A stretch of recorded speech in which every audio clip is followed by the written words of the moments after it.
It was nice to see Neji. So Naruto Shippuden episode 294. Couple cool things going down. One of my favorite moments, definitely, I gotta say, was I think they did very well the Naruto Sage mode versus the Four Tails. It was actually really weird the way they made him look because after a certain point of the worms falling off, it had like Naruto's face on the body of the Four Tails thing. It was pretty freaking weird. And this whole filler, they've gone like, they tried to do a little bit of different things, and I like that. Of the old man, that was pretty cool actually that they added that into, the story, and whether you want to add it as a canon or not, so to speak, that old man that apparently he survived the fight with Pain, and his backstory is basically that he went into a fight with Pain and escaped with his life, but he's all messed up on the head and everything. So I thought that was interesting as well. One of the letdowns about the episode was I kind of wanted to see a little bit more of some of these rematches. Like, I think it would have been cool if we would have got a full-on rematch of Shikamaru versus Hidan, because I was like, oh shit, round two, and Shikamaru had like everybody, to back him up, and it was a pretty quick thing. We didn't really get to see much of that. So that was one of the disappointments of the episode. But overall, it was still pretty decent. Real cool to see Neji.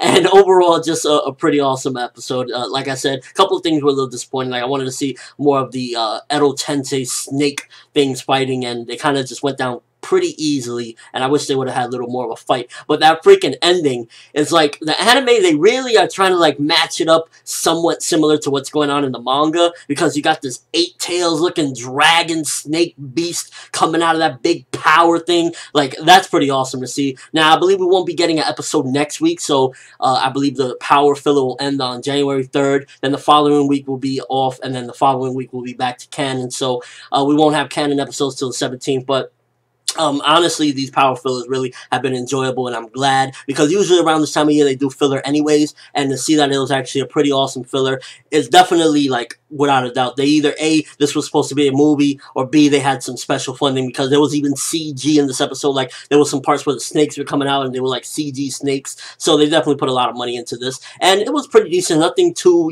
out of this world, but for a filler, it was very good, and one of the best fillers we've had. Probably the best animated filler ever, because the animation is like, you got CG in there. When they got money for CG scenes, shit is going down. And yeah, it was pretty decent. I want to see what Kabuto is really up to, because up to this point, he's kind of acting like a little bit of a drone. He's not actually, taking charge, and I'm sure he's using this old man to, do his bidding until he gets to the point where he want to be.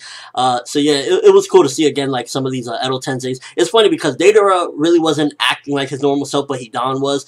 I think, like, Hidan, since he didn't really die, it's hard to really call with this whole Hidan situation, like, because the continuity is a little bit messed up as far as Hidan's revival, but it's like he's the only one with his actual personality, I guess, but it's still fun to see. And overall, again, yeah, pretty enjoyable, solid, really good animation, CG in there. It was done very nice as well, because CG can look bad, but it looked pretty decent, meshed well, and overall, really solid. And it was cool to see, again, that the anime is throwing in stuff where we get to appreciate some of the side characters that we don't normally get to see. Like, we see Lee, we see all of the Konoha 11, and, just Naruto's struggle with fighting the Four Tails. I thought that was pretty cool. And then when he actually goes into Sage mode, he's just ripping and running around him and, kicking his ass, and that was probably my favorite stuff. But what do you think? Is this power filler the best filler thus far we've had in Naruto? Because in my opinion, again, another solid episode. We got good battles, got a pretty interesting and unique story, combining some stuff with the canon, making its own little world. And I think it's pretty dope. But what do you think about it? Did you enjoy it?